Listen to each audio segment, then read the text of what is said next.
Sejam bem-vindos a mais uma reunião virtual do Lar de Teresa. Que a paz de Jesus, a paz do nosso Mestre Jesus possa estar conosco. Nós começamos com aquele aviso tradicional de que não se esqueçam de compartilhar esses conteúdos para que o YouTube possa ter essa mensagem disponibilizada pelo maior tempo possível. É uma mensagem importante para todos nós, com seus amigos, com seus conhecidos, com seus familiares, né?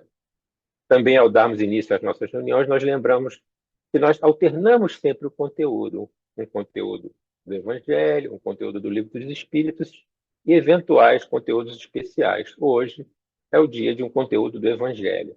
E para nos trazer esse tema, hoje nós vamos ter nossa companheira Tereza, Mariana Lutherbach, a quem eu vou pedir agora para que dê as suas primeiras palavras, o seu alô a nós. Por favor, Mariana. Boa noite a todos, ou bom dia, boa tarde, né? Dependendo do horário que cada um assiste. Sejam todos bem-vindos, como disse nosso companheiro Ricardo. Feliz de poder estar aqui mais uma vez, contribuindo com o estudo, né, do Evangelho, melhorando os nossos esclarecimentos sobre o tema. Que tenhamos uma boa reunião. Obrigado, Mariana. Então, para nos prepararmos para a reunião, como sempre, nós vamos fazer uma leitura, nossa leitura preparatória, e em seguida a nossa prece. A página de hoje, que nós sempre lembramos, é sempre relacionada ao tema do dia. É essa página que já nos apareceu, tem o título Em torno da irritação. É uma página de Emmanuel, do livro Estude e Viva, psicografia do nosso Chico Xavier. E diz o seguinte: observação estranha, mas fato real. As ocorrências da irritação aparecem muito mais frequentemente nos caracteres enobrecidos, espécie de enfermidade da retidão, se a retidão pudesse adoecer. A pessoa percebe a grandeza da vida, acorda para a responsabilidade, consagra-se à obrigação e passa a prestigiar disciplina e tempo, adquirindo mais ampla noção do dever, que reconhece precisa exprimir-se irrepreensivelmente executado, supõe-se com mais vasta provisão de direitos e, por vezes, leva mais longe que o necessário a faculdade de preservá-los e defendê-los, iniciando as primeiras formações de irascibilidade através da superestimação do próprio valor. Instalado o sentimento de autoimportância, a criatura abraça facilmente melindres e mágoas diante de lutas naturais que considera por incompreensões e ofensas alheias. Chegando a esse ponto, as vítimas dessa perigosa síndrome, vinculado à patologia da mente, surgem perante os mais íntimos na condição de enfermos prestimosos, amados e evitados, de vez que não se lhes pode ignorar a altura moral e nem adivinhar o momento da explosão. E porque o mau humor dos espíritos respeitáveis pelo trabalho que exercem e pela conduta que esposam dói muito mais que a leviandade das criaturas menos afeitas à dignidade e ao serviço, semelhantes companheiros estimáveis e preciosos são procurados tão somente em regime de exceção, ou postos à margem pela gentileza dos outros, interpretados à conta de amigos temperamentais ou nervosos distintos. Examinemos a nós mesmos, dirijamos para dentro da própria alma o estilete da introspecção. Se a agressividade nos assinala o modo de ser, tratemos do caráter enfermiço com a mesma atenção com que se medica um órgão doente. E se a nossa consciência jaz tranquila, na certeza de que temos procurado realizar o melhor ao nosso alcance, no aproveitamento das oportunidades que o Senhor nos concedeu, estejamos serenos na dificuldade e operosos na prática do bem, à frente de quaisquer circunstâncias, lembrando-nos de que a erva de passarinho asfixia de preferência as árvores nobres, e a tiririca se alastra como verdadeira calamidade justamente na terra boa. Então vamos agora, após essa leitura, inspirados nessa leitura, fazermos a nossa oração e nos prepararmos para essas reflexões que a nossa companheira Mariana irá nos trazer. Mestre Jesus, uma vez mais, mestre querido, nós lhe agradecemos pela oportunidade de estarmos aqui reunidos, e reunidos em seu nome, como nos disseste. Nunca nos esquecemos, mestre, de que nos afirmaste que estarias conosco nessas ocasiões. E é por isso que nós lhe pedimos, por essa nossa reunião, pela inspiração da nossa companheira, pela nossa concentração, que nós consigamos estar aqui realmente. Nos desligamos das nossas ocupações, da nossa vida material, nesses momentos que nós sabemos serem tão importantes para nós. Mais uma vez, em nome de nossos benfeitores, dos benfeitores do Lar de Teresa em particular, em teu nome, mas sobretudo em nome de Deus, é que nós pedimos agora para iniciarmos as nossas reflexões de hoje. Que assim possa ser. Graças a Deus. Graças a Deus. Mariana, por favor, palavras. Então, hoje, nós vamos falar sobre a cólera, que é esse sentimento violento que surge diante de uma situação que nos causa revolta, independente de ser algo justo ou não, mas algo que a nós nos revolta, né? Nos incomoda. E que nos tira justamente da paz, né? Porque esse é o fechamento do capítulo Bem-aventurados, os brandos e pacíficos. Então, um espírito protetor, cuja mensagem Allan Kardec apresentou no Evangelho para falar sobre isso, ele diz que o orgulho, ele nos leva a supor, a nos julgar mais do que a gente realmente é. E aí, com isso, a gente não suporta determinados comentários, às vezes uma comparação que a gente acha que estamos rebaixando, a gente se considera acima das outras pessoas, tanto com relação à nossa posição social, eventualmente, ou mesmo com relação a alguma qualidade ou característica nossa, como é o caso, por exemplo, desse exemplo que foi dado na mensagem inicial, né? Que a pessoa se entende como uma pessoa virtuosa e então ela acha que ela, de alguma forma, está acima dos outros. Então, quando ela se sente eventualmente comparada, ou você faz um comentário que ela acha que ela está sendo diminuída, ela se encoleriza, se irrita. Então, ele diz, esse espírito, né, que se a gente for procurar a origem desses acessos, que ele chama acessos de demência, porque realmente quando a pessoa se encoleriza, que ela entra assim, realmente num estado assim, furioso, parece realmente que a pessoa saiu totalmente assim da razão. E se a gente for perceber, quando ela perde assim totalmente esse sangue frio, a razão, em geral, a base disso é um orgulho ferido. Então, a pessoa, por exemplo, não aceita ser corrigida, como ela também, por exemplo, não aceita ser ultrapassada no trânsito. Então, é sempre aquela sensação de que alguém está tentando colocá-la para trás, de uma certa forma, né? Alguém, de alguma forma, faz algo que faz com que ela se sinta com menos valor. Então, com isso, a pessoa muitas vezes até rejeita um conselho, uma observação, que às vezes é uma observação até justa, mas ela não aceita, porque ela pensa assim, nenhuma opinião é melhor do que a opinião dela, né? Ou então ela acha que aquilo está, de alguma forma, diminuindo ela de uma certa forma, né? E ele faz uma observação interessante, que até mesmo assim, impaciência, né? Às vezes a gente fica impaciente com alguma coisa.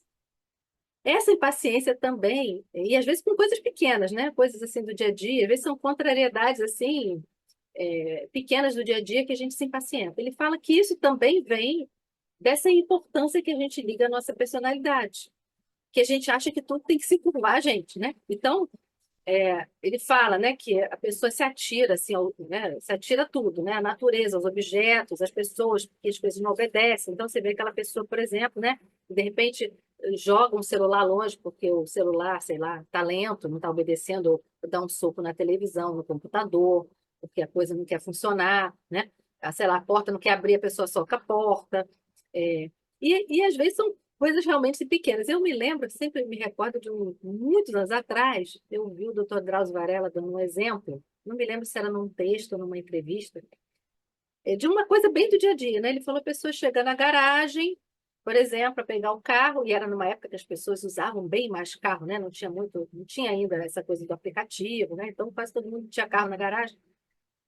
E aí a pessoa, quando vai entrar no carro, vê que ela não consegue entrar porque a pessoa estacionou o carro muito encostado no. E ela não consegue abrir a porta do carro, né?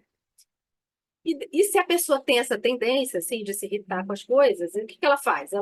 Ela começa a xingar o vizinho, né? De repente, sei lá, vai ligar para o porteiro para saber de quem é o carro, vai interfonar com o vizinho, vai deixar talvez um recado mal criado no carro, talvez soque, né? Chute o carro da pessoa, enfim.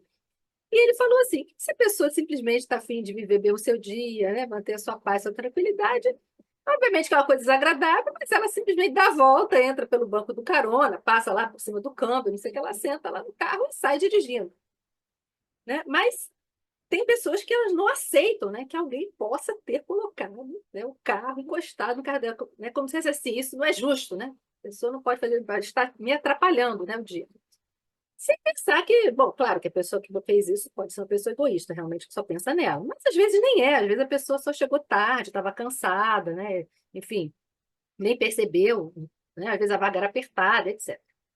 Mas a pessoa não raciocina, né? Ela apenas se incomoda porque o mundo não está, enfim, caminhando, né? As coisas não estão fluindo conforme ela deseja. Então, é, ele diz que se nesse momento a pessoa pudesse se observar, que das duas, uma, né? Ou ela teria medo dela, porque às vezes a pessoa fica muito violenta, ou ela se acharia ridícula. Se a gente for pensar, né, que impressão que a gente está causando nos outros, né, quando a gente tem esse tipo de atitude.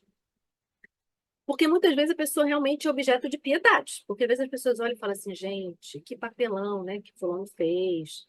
Não, porque ele falou isso, disse aquilo, fez não sei o quê. As pessoas ficam sem graça pela pessoa, né, porque realmente às vezes se torna uma situação ridícula.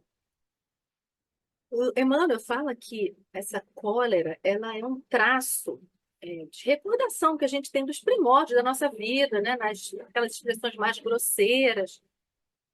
A Joana de Ângeles também fala sobre isso, né? Que essa raiva, ela é um mecanismo de defesa do nosso instinto de conservação. Então, assim, quando é, acontece alguma ocorrência que o animal interpreta como uma agressão, né, ele tende a reagir a isso. Então, um animal selvagem, por exemplo, se ele vê que ele está sendo perseguido, ou se ele está com fome, enfim, coisas que ele vê que a vida dele, de alguma forma, precisa ser preservada, ele então ataca. Depois que ele ataca, ele se acalma, né, quando ele consegue seu objetivo. Então, isso é um princípio que é inerente aos animais, e, de certa forma, a gente ainda convive com isso, né? Porque nós ainda temos esses resquícios animais, né? Nosso corpo é um corpo ainda animalizado. E aí você pensa, mas aí nós, como pessoas, né? Do que a gente está se defendendo? Porque, de um modo geral, esses fatos não são fatos efetivamente que estejam ameaçando a nossa vida, né? Mas se a gente for pensar, é uma defesa, muitas vezes, de uma perda de posição, que a pessoa acha que está ameaçando a sua posição, né, a sua superioridade imaginária, né, que ela acredita que está sendo ameaçada. Enfim, né, aquela pessoa, o objeto que não me obedece, de certa forma, confronta aquela minha posição. Então, se a gente for analisar, né, Joana de Ângeles, ela vê muito essa questão psicológica, né? Tem muitas questões psicológicas que podem estar por trás desse comportamento, às vezes é até uma baixa autoestima, né? A pessoa tem uma necessidade de afirmar sua personalidade, de se mostrar importante. Então, assim, a raiva em si, o sentimento de raiva, ela diz que é uma coisa perfeitamente normal, né? A gente sentir uma raiva. O que é grave é a não capacidade de administrar essa raiva. A gente não ser capaz de movimentar o nosso discernimento, que a gente já tem um discernimento diferente do animal, né, que não tem. Então, ele é totalmente impulsivo. Nós ainda temos alguns impulsos, mas a gente já tem um certo discernimento que a gente consegue contrabalançar.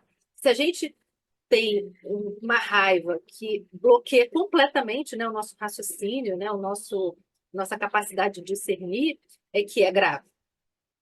E aí a gente vê que essa questão, né, dessa conduta, né, de raiva, de cólera, de buscar, né, sempre o meu bem-estar, a minha posição, acaba gerando o que a gente vê hoje, né? Até a própria guerra, de certa forma, começa, né, com esses ódios, né?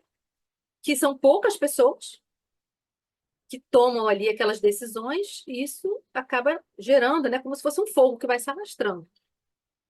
E aí chega a ameaçar muitas pessoas. Então, se a pessoa for pensar, na verdade, a cólera, ela não resolve nada.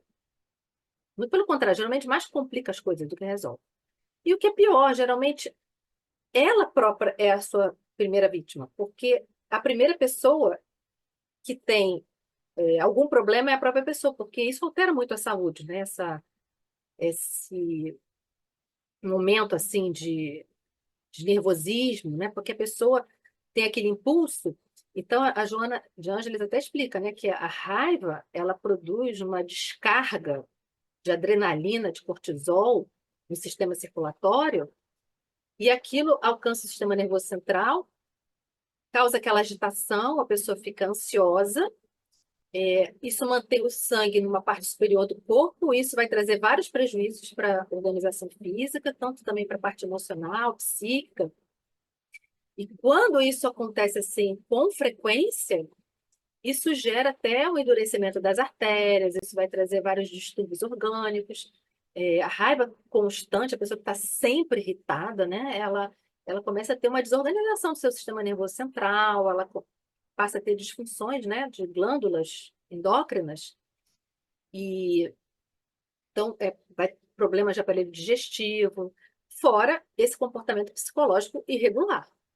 Então, esse problema desse descontrole emocional constante, a primeira vítima é a própria pessoa.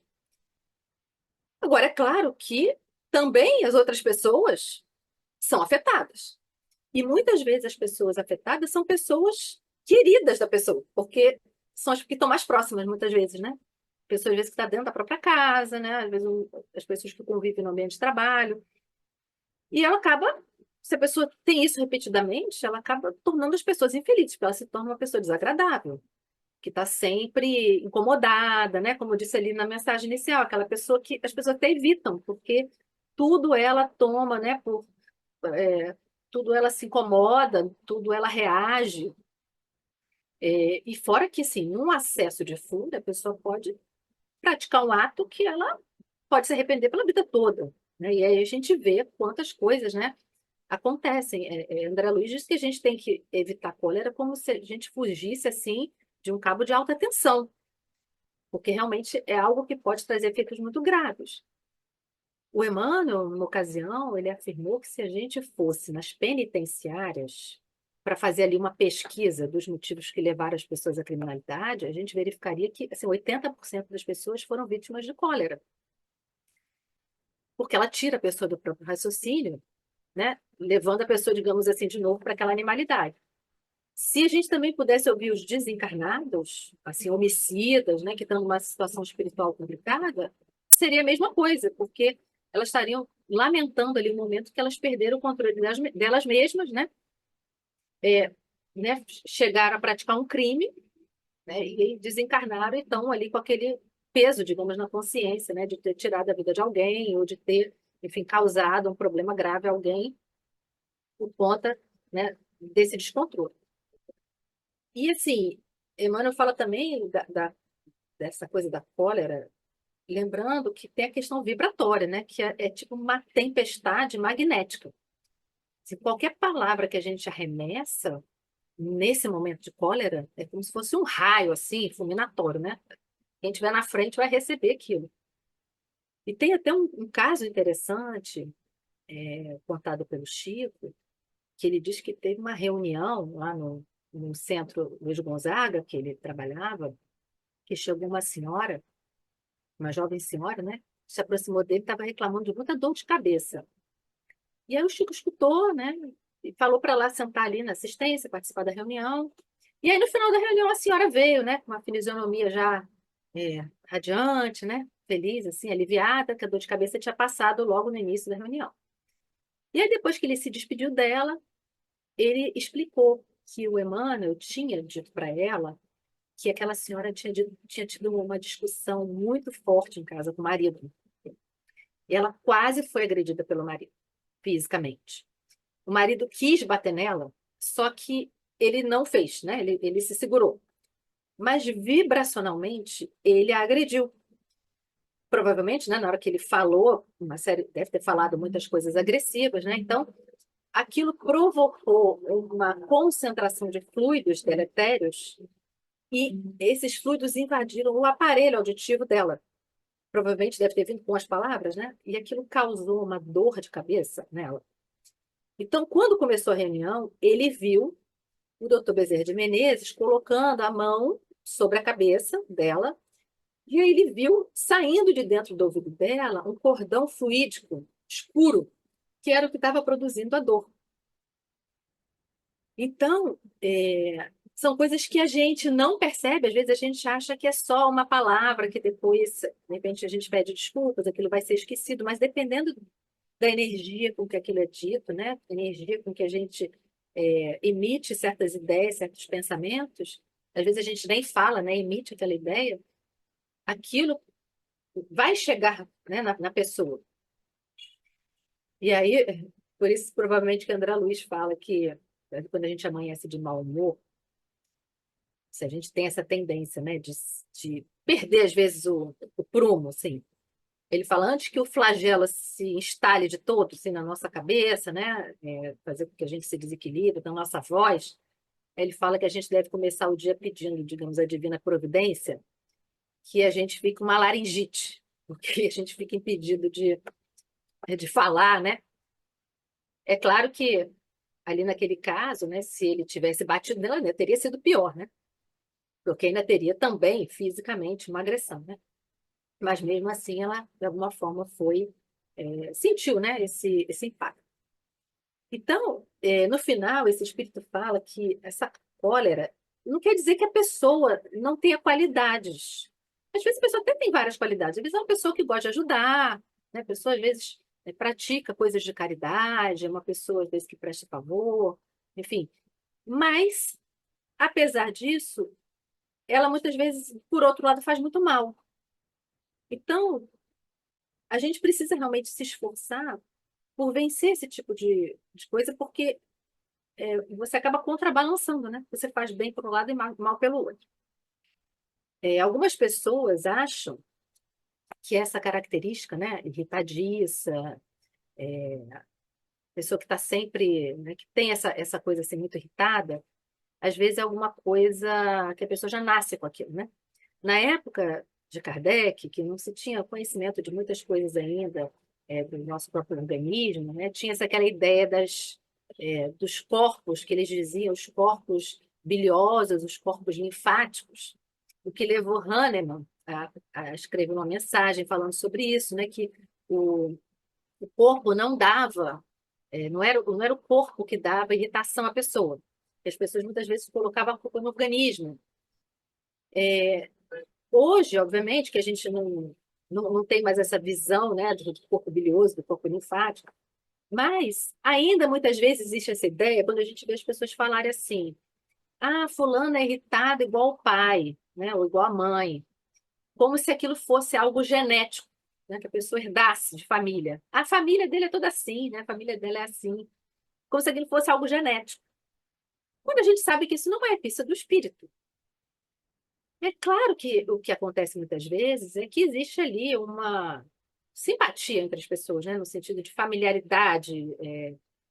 Existe também, obviamente, às vezes, uma influência do ambiente, né? Se você vive num ambiente onde as pessoas habitualmente têm hábito de reclamar, muitas vezes você também começa a reclamar sem perceber.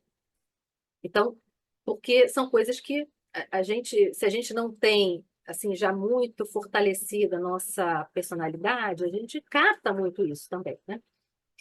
E aí é claro que às vezes a gente absorve um pouco dessas características. Mas não é exatamente uma coisa genética, né? Que o nosso corpo vai ser assim, né? Que a gente não. Então, tudo isso são coisas que a gente pode se modificar. Obviamente que a pessoa tem que perceber que aquilo é algo desagradável, né? Perceber que aquilo vai trazer um benefício para ela, em buscar combater, né? Esse tipo de. Porque realmente, às vezes, a gente tem um hábito de ter uma certa reação. E aí você tem que ir contra um hábito, né? Que é um hábito, às vezes, já. é, Muito arraigado, que às vezes a gente traz isso até de outras encarnações, né? E ainda mais que isso está vinculado também a características nossas de, como ele falou ali, né, do orgulho, da vaidade. E então, isso exige também uma autoavaliação, né, uma autoobservação das nossas características. Né? Quer dizer, em que momentos a gente perde o controle, em que situações, né? O que me levou a perder esse controle, né? Como eu me senti naquele momento. Então, óbvio que tem um esforço. Mas é a primeira coisa que a gente precisa, né? Até porque, por causa disso, porque senão também, às vezes, a gente contagia as outras pessoas. O Emmanuel fala que a cólera, ela é contagiosa. Então, até a pessoa que às vezes está em paz consigo mesma, às vezes ela pode acabar, porque quando você é agressivo com alguém, a pessoa, se ela não é, ela pode ser uma pessoa que ela não tenha uma característica assim irritadiça, mas ela muitas vezes ela se sente injustiçada, por exemplo, pela forma como ela foi tratada, né? Porque ela às vezes foi, por exemplo, xingada, né? Ou a pessoa foi agressiva com ela se sente injustiçada com aquele tratamento, se irrita também e acaba passando aquilo adiante.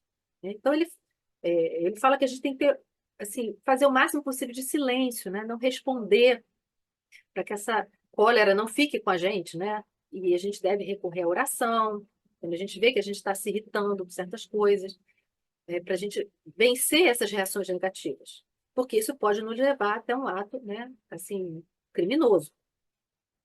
E ele disse, se a gente não, a gente orando em casa, a gente não conseguir, assim, se acalmar, né, sair desse estado, para a gente ir para um templo religioso, né, pedir a Deus para que ajude, né, a calar no nosso coração esse desejo às vezes, de uma reação criminosa, né? E ele fala que se a gente ainda não conseguir, ainda mesmo, né, com isso, a gente ainda se sentir ferido na nossa vaidade, né, os nossos brios ainda estiverem ali incomodados, né, se a gente tentar oração em casa, né, no templo, ele fala, a gente busca o hospital, né, pede uma internação lá de uns dias para a gente não fazer nenhuma bobagem, né, que a gente não tem dinheiro no mundo que pague um crime que a gente eventualmente venha cometer. Isso me lembra até um caso que recentemente eu estava até contando para uma pessoa que eu ouvia muitos anos atrás. Era uma pessoa que fazia trabalho com pessoas, pessoas em situação de rua, né? E aí estava comentando que existem casos assim, às vezes incríveis assim, né, no meio das pessoas que estão na rua. E ele comentou um caso que eu nunca me esqueci, porque eu achei assim, me chamou muita atenção, e lembra muito esse caso, né? Ele era um homem que ele vivia em São Paulo, ele era uma pessoa que ele tinha um cargo bom numa empresa, não sei se ele era diretor, enfim, um cargo gerencial alto, era uma pessoa que tinha uma condição muito boa, só que um dia ele chegou em casa e encontrou a sua esposa, né, tendo um caso com seu melhor amigo.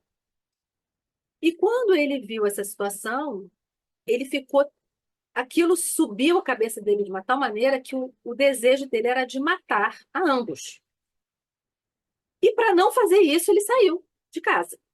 E aí saiu andando pela rua. E toda vez que ele pensava em voltar, ele pensava que se ele voltasse, se ele encontrasse com eles, ele iria matar os dois. Então ele não conseguia voltar para casa.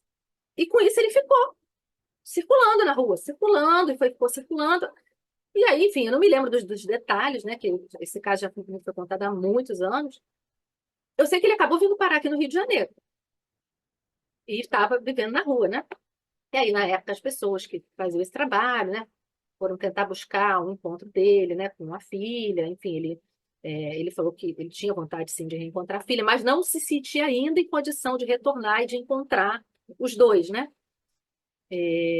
Aquilo para ele ainda era alguma coisa que ele não tinha condição, né? Ele conseguiu, acho que, voltar a trabalhar, mas vivendo ainda aqui no Rio de Janeiro. Então, assim, é aquela coisa da pessoa fazer algo para evitar não cair num crime, né?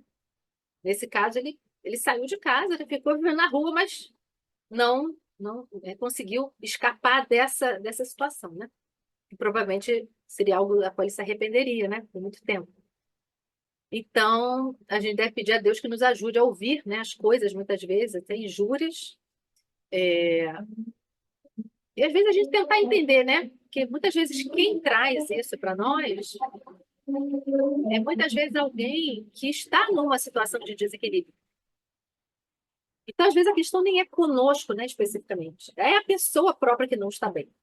Só que nem sempre a gente entende, porque a gente também tem, como ele disse aqui, os nossos brios. Então a gente pensa assim, poxa, mas como é que fulano fala assim comigo, né? Eu não mereço, não fiz nada para ele, né? Enfim. Então, inclusive, o Hilário Silva, pensando nessa ideia, né, que o Emmanuel fala, né, da gente não precisar pedir uma internação, eu não sei se o Emmanuel se inspirou nessa história, porque esse caso que o Emmanuel fala, né, isso ele falou numa ocasião, nas reuniões que o Chico fazia embaixo do abacateiro, né? Tem um livro que fala, né, do Chico, A Sombra do Abacateiro, nas reuniões que ele fazia ali. Isso foi em 1983, 85, por essa época. E em 1961, no livro Almas em Desfile, o Hilário Silva já conta uma história nesse sentido, né? Que ele disse que tinha um diretor da Federação Espírita Brasileira, que era o doutor Aristides Espínola, que ele um dia foi procurado por um amigo, né, porque a federação ainda aqui no Rio, né, que foi falar com ele de uma situação desesperadora que ele estava passando em casa. E então ele falava que ele tinha esposa, né, ele tinha 4 filhas, e estava todo mundo contra ele, era uma situação, tipo uma obsessão em casa. Então as filhas solteiras estavam brigando com as casadas, os genros que eram inimigos entre si também estavam contra ele, estavam injuriando ele publicamente, queriam se assenhorear da casa dele. E o que era pior é que a esposa, ela tinha ficado ao lado de um deles, e isso estava criando para ele uma situação insustentável dentro de casa. Então, ele estava sempre sendo, assim, meio que chamado à discussão, né? Ele era, a todo momento, ele era provocado, né, para discutir. Ele estava, assim, com vontade de matar um dos genros. Mas ele tinha começado a ler algumas coisas sobre doutrina espírita. Então, ele resolveu pedir uma orientação. Então, foi lá conversar com ele. E o doutor Spínola, ele era assim, um senhor muito sereno, e aconselhou ele, olha, evita a discussão. Ele falou, mas se eu for insultado? Ele falou, olha, conta até 60, não responde. Mas se a provocação continuar, porque ele percebeu que a capacidade dele de resistência não era tão grande, né? Ele, olha, busca mudar de assunto. Mas e se for inútil? Ele estava vendo qual era a situação em casa, né? Olha, saia de casa. Mas pode ser que eles me impeçam de sair de casa. Ou então você se tranca num quarto. Mas e se eles abrirem o quarto à força? Olha, nesse caso, você telefona imediatamente para o pronto-socorro e espera a ambulância na porta. Mas aí, quando a ambulância chegar, eu faço o quê? Você entra nela e se recolhe ao hospital. É melhor do que você entrar na faixa do crime, porque você vai se comprometer, às vezes, por muitas reencarnações. Aí o cavalheiro, né, o senhor se despediu já assim mais tranquilo, mas pediu, né, para o doutor Espínola para ir visitá-lo no dia seguinte, para tentar conversar com a esposa dele, né, que ela parecia assim francamente obsidiada. E aí, então, no dia seguinte, realmente, o doutor Espínola foi na casa dele, mas quando ele chegou, ele deu de cara com uma ambulância que estava deixando a casa dele, né? Então, a gente vê, né, obviamente, não sei até que ponto o Hilário Silva, né, ele criou assim um pouco mais na história do que a realidade, mas como ele conta que era de uma pessoa da Federação Espírita, a gente imagina que tenha realmente ali um fundo de verdade na história, né? Então, porque a gente sabe, né? A subida, né? A nossa subida assim para a vida superior é difícil, mas a nossa descida é larga, né? Porque assim, como a gente vem de baixo, então são os caminhos que a gente está acostumado, né? A fazer. Então, a gente se manter naquele caminho, né, naqueles hábitos que são os nossos de sempre, isso é fácil. Agora, a gente criar, né, novos hábitos, caminhos novos, né, de subida, é aquela coisa da porta estreita, né? É muito mais difícil, né? Como se você tivesse que abrir caminho dentro de uma mata, né? Nova, virgem, que você nunca caminhou nela. Então, naquele primeiro momento, é cheio de galhos, né? Tudo difícil. À medida que você vai procurando, né, fazer aquele caminho com frequência, o caminho vai se abrindo, né? Vai se ajustando, né? Então é isso, a gente tem que procurar aquilo que a gente vê que nos auxilia em termos terapêuticos mesmo, né?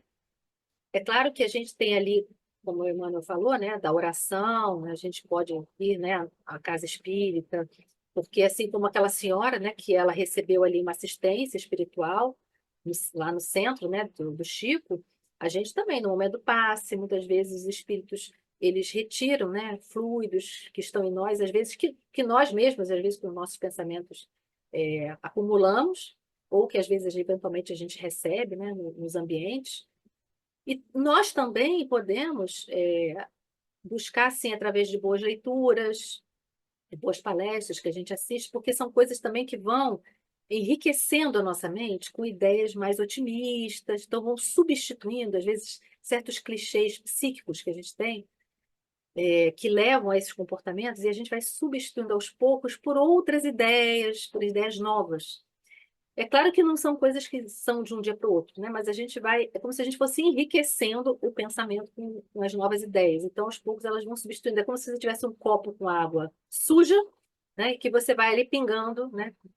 Periodicamente, uma água mais limpa. Então, no primeiro momento, ainda tem água suja, né? Mas à medida que você vai colocando ali água limpa, se você deixa de colocar água suja, chega uma hora que toda aquela água suja, né? Ela vai saindo até que a água fique efetivamente límpida. Então, é um trabalho que a gente vai fazendo a pouco e pouco, né? E aos poucos a gente vai se libertando, né, desses hábitos que a gente tem arraigados, né? O hábito da gente fazer essa autoavaliação. E, é claro, tem os recursos terapêuticos mesmo, profissionais, né? Das terapias, né, psicológicas, que a gente pode fazer. A própria autoavaliação, né?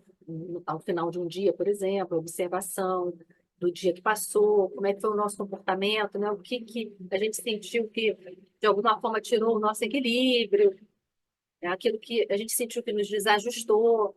Isso tudo vai nos ajudando, né? A conquistar essa paz, né? Que é o nosso desejo final de ser efetivamente uma pessoa pacificada, que é realmente aquilo que Jesus se apresentou para nós, né, no comportamento dele, que é o que a gente deseja, não, a gente não perder a paz por coisa alguma. Essa é a felicidade plena, né? Você não perder a paz por coisa, né? Qualquer problema, você se manter em paz. Então, que Jesus nos abençoe, nos dê uma semana de muita paz, que assim seja, graças a Deus. Obrigado, Mariana, por essas palavras tão importantes para nós sobre esse tema, que nós realmente sigamos essas suas sugestões, esses ensinamentos que você nos traz tão bem. Agradecemos também a todos vocês que estão conosco todas as semanas. Lembrando, como sempre, como nós falamos lá no início, para que deem se vocês gostaram, claro, deem o seu like lá, e é importante o compartilhamento, como sempre. E renovamos o nosso convite. Nós estamos aqui sempre, nas segundas-feiras, nesse mesmo horário. Na semana que vem, essa semana nós tivemos um tema do Evangelho, trazido pela Mariana. Semana que vem nós vamos ter um tema do Livro dos Espíritos. E para nos despedirmos, como sempre, vamos fazer, vamos agradecer por essas palavras, por essas lembranças para nós. Vamos fazer a nossa oração para terminarmos a nossa reunião. Mestre querido, uma vez mais, mestre, nós lhe agradecemos pela oportunidade que hoje nos lembrou dessas nossas tendências ainda. Todos nós temos, porque estamos aqui encarnados, mas nos lembrou dessas tendências que temos, que precisamos paulatinamente abandonar, que nós consigamos refletir sempre, que nós consigamos fazer essa autoanálise, essa autoavaliação, que é uma ferramenta tão importante para a nossa caminhada, rumo a Ti, rumo ao Pai, mestre querido. E, sobretudo, nesses tempos em que vivemos, que todos nós consigamos vibrar a paz em todos os locais desse nosso planeta. Porque não são só as guerras declaradas, sabemos que há guerras em todos os locais, desde as nossas cidades, a tantos países diferentes, mas que nós consigamos todos vibrarmos pela paz, desejando a paz. E que esse abandonar da cólera, da raiva, possa tanto contribuir para essa paz que todos nós desejamos. Mais uma vez, mestre querido, em teu nome, em nome dos nossos benfeitores, mas sobretudo em nome de Deus, nosso Pai, é que nós pedimos agora para encerrarmos a nossa reunião de hoje. Graças a Deus.